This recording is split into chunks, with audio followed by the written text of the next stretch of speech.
Oui, on est bien. Allez, on va regarder ce qui se passe un peu en France avec Ivan Colonna, qui est mort 3 semaines après son agression par un détenu radicalisé en prison et décédé donc avant-hier, à l'hôpital de Marseille, dans les Bouches-du-Rhône. Donc voilà, 61 ans, il a été tabassé à mort, il est resté 3 semaines entre la vie et la mort, et là, il est mort et la Corse est en deuil. Les automobilistes se ruent dans les stations essence qui ont encore de l'essence en Corse. Plusieurs stations sont déjà en pénurie à Bastia, alors que les agriculteurs, d'un côté, bloquent les dépôts pétroliers de l'île depuis le 21. Mais c'est pas que ça.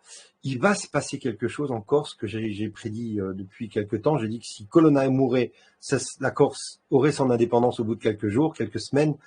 Et donc, la Corse, ça va exploser. Pour l'instant, Colonna est mort. Colonna est une figure de l'indépendantisme de la Corse. Cette figure-là a clamé son innocence. On n'a jamais eu vraiment le fond, la forme de tout ça, et on n'est pas juge dans ce domaine-là. Mais la mort de Colonna va déclencher le feu aux poudres de la Corse, va exploser. Pour l'instant, il respecte le deuil demandé par la famille de Colonna. Regardez, ce que je vous dis est vrai. La nuit a été calme en Corse. Les autorités craignaient des incidents après la mort du nationaliste Ivan Colonna avant-hier. Des renforts avaient même été envoyés sur l'île, 800 policiers. Il y a bien eu des rassemblements dans plusieurs villes, mais tous dans le calme comme à Ajaccio où était Jean-Baptiste Bourgeon pour RMC. Sur le parvis tapissé de bougies, un groupe de chanteurs se rassemble. Derrière un grand portrait en noir et blanc d'Ivan Colonna, ils entonnent l'hymne corse. Face à eux, la foule silencieuse est en deuil. La Corse a perdu l'un de ses symboles, regrette Nicolas, 28 ans. On est au recueillement, la famille a demandé à ce qu'on respecte le deuil, c'est ce qui sera fait. J'ai grandi dans une famille où on entendait parler d'Ivan Colonna en cavale, on entendait parler d'Ivan Colonna qui clamait son innocence. Et quand les gens parlent de nationalisme en Corse, tout le monde connaît Ivan Colonna. C'est un peu le symbole, c'est beaucoup de tristesse. Aucun slogan, aucune revendication ne monte face à la cathédrale, mais un peu à l'écart, Antoine, 68 ans, prévient que le calme revenu sur l'île sera de courte durée. Ce sont des moments de recueillement, par respect pour Ivan Colonna. Maintenant, après les obsèques, chacun prendra ses responsabilités. Il ne faut pas s'imaginer que la violence va tomber d'un coup. On n'est pas considéré en tant que Français à part entière. Il est temps que les choses changent. C'est une colère sourde, mais lourde.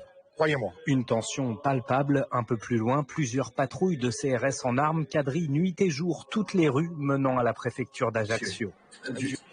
Voilà, et c'est pour ça que je vous dis, la Corse va exploser. Dans les quelques jours, après ce deuil national en Corse, parce que c'est les nationalistes, après ce deuil national en Corse, eh bien, ça va partir en cacahuète. Donc, préparez-vous, si vous êtes en Corse, je vous embrasse parce que j'adore la Corse. Moi, je suis moitié sicilien, donc la Corse, la Sicile sont deux peuples qui sont à peu près pareils, c'est deux îles. Et donc j'aime beaucoup la Corse. J'avais prévu de venir en Corse, mais je vais attendre que vous soyez indépendant et j'espère que je pourrai venir vous voir.